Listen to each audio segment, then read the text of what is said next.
When it comes to taking opioids, the United States has the dubious honor of leading the world.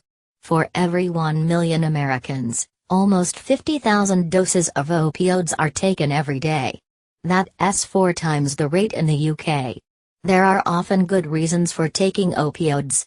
Cancer patients use them for pain relief, as do patients recovering from surgery. Codeine and morphine are opioids, for example. But take too many and you have a problem. And America certainly has a problem. In 2 years, the town of Kermit in West Virginia received almost 9 million opioid pills, according to a congressional committee. Just 400 people live in Kermit. Nationally, opioids killed more than 33,000 people in 2015, according to the Centers for Disease Control and Prevention. That figure includes deaths from heroin, an illegal opiate.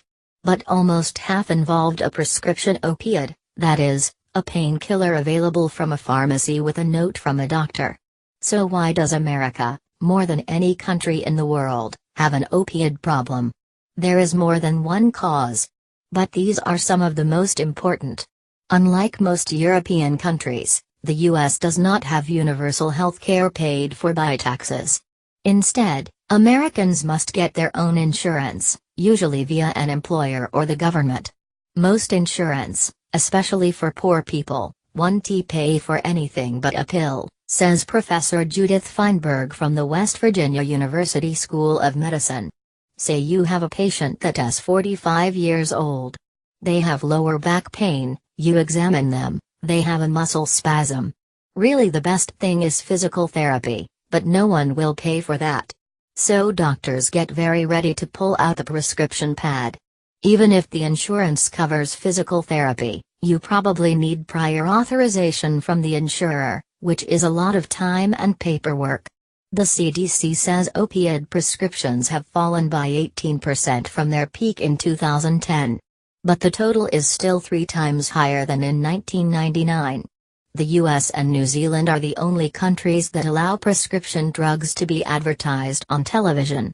According to the research firm Cantor, spending on advertising by pharmaceutical companies in the US reached $6.4 billion in 2016, a rise of 64% since 2012.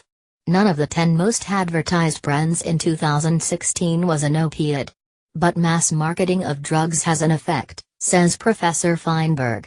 As a clinician, people will come and say, I saw this on TV, can you give me this drug? Sometimes they were so confused, they were already on the drug, they were using the brand name, where I used the generic name. In 2015, the American Medical Association called for a ban on adverts for prescription drugs. It didn't happen. 3 months later, the extent of America's opioid culture was seen at halftime of the Super Bowl, the country's most expensive advertising slot. A 60-second ad was devoted to opioid-induced constipation. The advert, paid for by AstraZeneca, advised sufferers to visit their doctor and ask about prescription treatment options. President Obama's chief of staff was not impressed. Next year, how about fewer ads that fuel opiate addiction and more on access to treatment? #s.b. 50pic.twitter.com web link. End of Twitter post by @Dennis44. In the U.S., it is common for drug companies to court doctors, in an effort to promote their products. When you read a doctor in the U.S., these detailing people salespeople come in from the industry, says Professor Keith Humphreys from Stanford University. They are invariably smooth, friendly, attractive, sharply dressed, adorable, they giving out gifts to everybody. They host dinners, they sponsor conferences, they sponsor junkets. That is going to affect prescribing. For the past 4 years, the U.S. government has published the amounts paid by drug and device companies to doctors and teaching hospitals. The total in 2016 was more than $8 billion. More than 630,000 physicians had payment records. For example, Purdue Pharma, which makes Oxycontin, a popular opioid painkiller, made almost 80,000 transactions in 2016, worth more than $7 million in total. In 2016, A study looked at the link between doctors, the free meals they received from drug companies, and the medication they prescribed. The study found receiving free meals was associated with an increased rate of prescribing the promoted brand name medication. Pharmaceutical companies say their reps are merely sharing information with doctors. But Professor Humphreys says there is a corrupting influence. We need a pharma industry, it's not that it's wrong, he says. But you can't let the fox guard the hen house. I would create completely clear blue water between the people that manufacture drugs and all the training and operation of the healthcare system. Pharmaceutical companies also spend money on healthcare workers and organizations in other countries. In the UK in 2016, companies gave £116 million $153 million to health workers and organizations for non-research and development in 2016. But, although the UK figure is 7% higher than in 2015, it is less than 2% of the amount paid in the US. Dr. Richard Frank is professor of health economics at Harvard Business School, and served in the health department from 2009 to 2016, during President Obama's administration. He thinks medical training in the U.S. has not been good enough. Physicians have received almost no training in pain management, he says.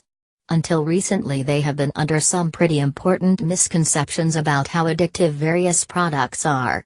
He adds, a couple of years ago I testified before Congress when I was in government. One of the representatives, before going into Congress, was a thoracic surgeon. He noted that he had gotten almost no training in pain management, and what he had learned came entirely from the nursing staff he worked with. Dr. Frank says medical training isn't the only reason for America's opioid problem. There's plenty of blame to go round, he says. But his criticism is echoed by Professor Judith Feinberg. Doctors didn't learn anything about addiction at medical school, she says. That is now changing, but everyone who is a doctor already didn't learn anything. I learned about opiate drugs in the part of pharmacology where we learned about anesthesia. Probably the whole topic of anesthesia-like drugs was 2 hours. People don't have much knowledge about opioids. There was no curriculum that includes addiction.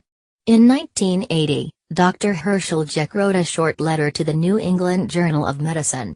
It said that despite widespread use of narcotic drugs in hospitals, the development of addiction is rare in medical patients with no history of addiction. The claim has been debunked, and the letter now carries an online warning note.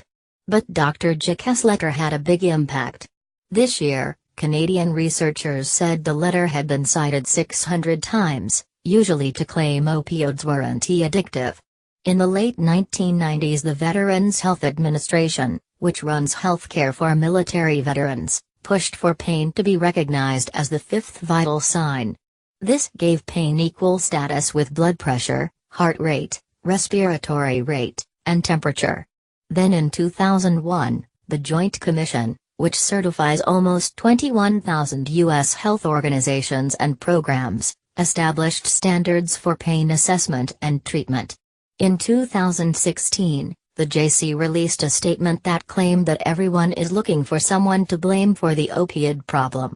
It insisted that its 2001 standards did not require the use of drugs to manage a patient's pain.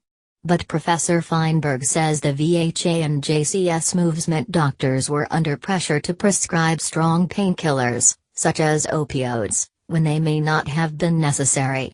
By the time you reach middle age, it's a rare person who doesn't ache somewhere, she says.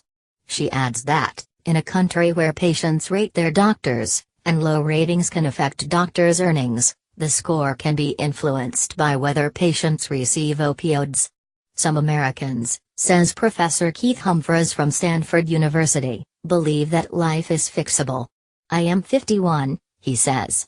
If I go to an American doctor and say, hey, I ran the marathon I used to run when I was 30, now I am all sore, fix me, my doctor will probably try to fix me.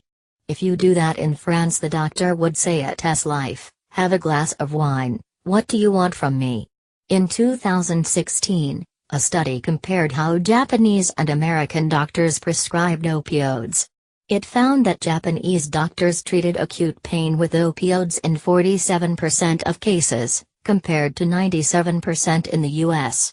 There is obviously a willingness, and a habit, of giving opiate pain relief that is not shared elsewhere, says Professor Feinberg. Other countries deal with pain in much healthier ways. Get our morning briefing direct to your inbox, each weekday morning.